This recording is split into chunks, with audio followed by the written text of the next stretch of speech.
मौजूद रहेंगे हमारे साथ, और इसी के साथ सुनील मानव राइटर हमारे साथ मौजूद रहेंगे। सर, आपसे भी रिक्वेस्ट करती हूँ कि आप मंच पर आइए।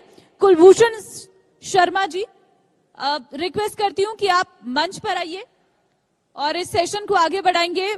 मेरे सहयोगी सौरभ, आपसे रिक्वेस्ट करती हूँ कि आप मंच पर आइए। तो सभी खास मेहमान मंच पर आइए और इस सेशन को हम आगे बढ़ाएं। और ओवर टू यू सौरभ।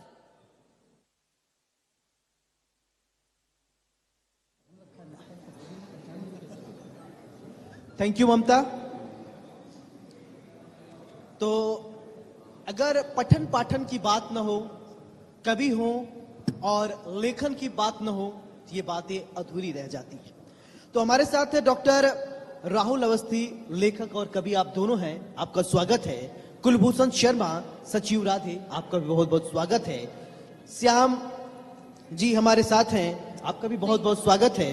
और सुनील महावर राइटर हमारे साथ हैं। सुनील जी, आपका भी बहुत बहुत स्वागत है। सुनील मानव जी राइटर लेखक हमारे साथ है। सुनील जी, क्योंकि आप एक लेखक हैं और कलम आपकी बोलती है, तो ऐसे में एक राइटर को कितनी कठिनाइयों का सामना करना पड़ता है, क्योंकि सोचना है और उसे एक किताब में उकेरना है, अपने आप में ये बड़ा काम है।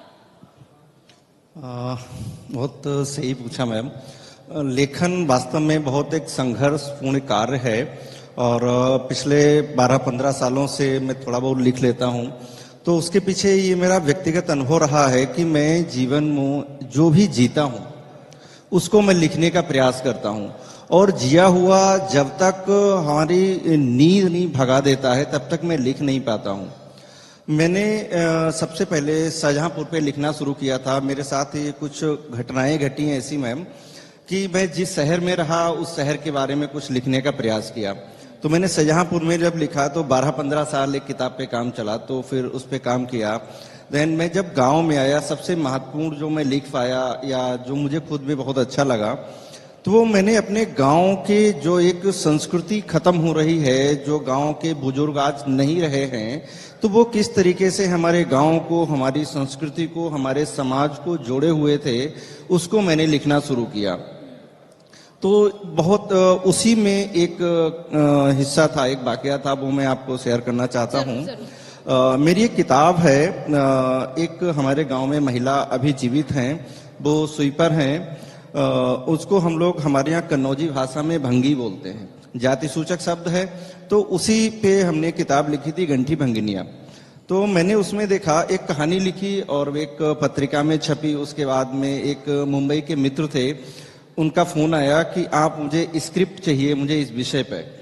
तो मैंने लिखना था उस विषय पे। तो मैंने देखा, मैं शाहजहांपुर से जब घर वापस गया और उनके बारे में सोचता रहा, बहुत सारी चीजें दिमाग में चल रही थी मेरे। तो मैंने जब लिखना शुरू किया तो एक अजीब सी अकुलाहट भर गई। तो मैं उनके घर गया और अपने बचपन से लेकर तमाम सारी चीजों पे बातें की। 10-20 दिन तक खाना पीना नहीं हो पाया ढंग से, जीवन अस्त व्यस्त हो गया एकदम। तब जाके वो एक कृति निकली हमारे सामने। तो लेखन वास्तव में एक बहुत चुनौतीपूर्ण कार्य है और बहुत ईमानदारी का भी कार्य है मैम। जब तक हम चीजों को जी नहीं लेते हैं तब तक शायद हमें नहीं लिखना चाहिए, और लिखा भी नहीं जा सकता है जब तक हम जी नहीं पाते हैं। उस संघर्ष से हम कुलबुलाते नहीं है, मचलते नहीं है, तब तक नहीं लिखा। को तो एक प्लेटफॉर्म मिल गया, वो अपनी कला को प्रदर्शित कर देते हैं। कई ऐसे मंच हैं, कवि सम्मेलन है, जहां पर वो अपनी कविताओं को सुनाती हैं। लेकिन एक लेखक होने के साथ क्या आप सोचते हैं कि एक लेखक को सच में वो प्लेटफॉर्म मिल पाया जो वो चाहता था, जहां पर उसकी लेखकी को प्रोत्साहन मिले? हाँ मैम, ये आज के समय में बहुत वाजिब सवाल है। लेकिन व्यक्तिगत अगर मैं बात कहूँ, आजकल तो वैसे शो ऑफ का समय है कि जितना मैं अपने बारे में बोल सकूं, जितना मैं शो ऑफ कर सकूं, जितना मैं तमाम सारे प्लेटफॉर्म पर अपने आप को प्रस्तुत कर सकूं, यही वास्तविक लेखन आज के समय में रह गया है। लेकिन मैं जब लिखता था और तब से अभी तक मेरे दिमाग में सिर्फ एक प्रश्न था कि मैं अपने जाने के बाद अपने बेटे को क्या देके जाऊंगा। तो मैंने अपनी उन स्मृतियों को, अपने उन तमाम सारी चीजों को जो मैंने लोक साहित्य पे लिखा है, अभी रहा भी है। फिलहाल आप तीनों का बहुत धन्यवाद इस मंच पर हमारे साथ बैठने के लिए और तमाम कविताएं सुनाने के लिए, अपनी अपनी कहानियों के बारे में बताने के लिए। इस सेशन में फिलहाल के लिए बस इतना ही। यहाँ वक्त एक छोटे से ब्रेक का हो रहा है। ब्रेक के बाद भी हमारी खास पेशकश लगातार जारी रहेगी।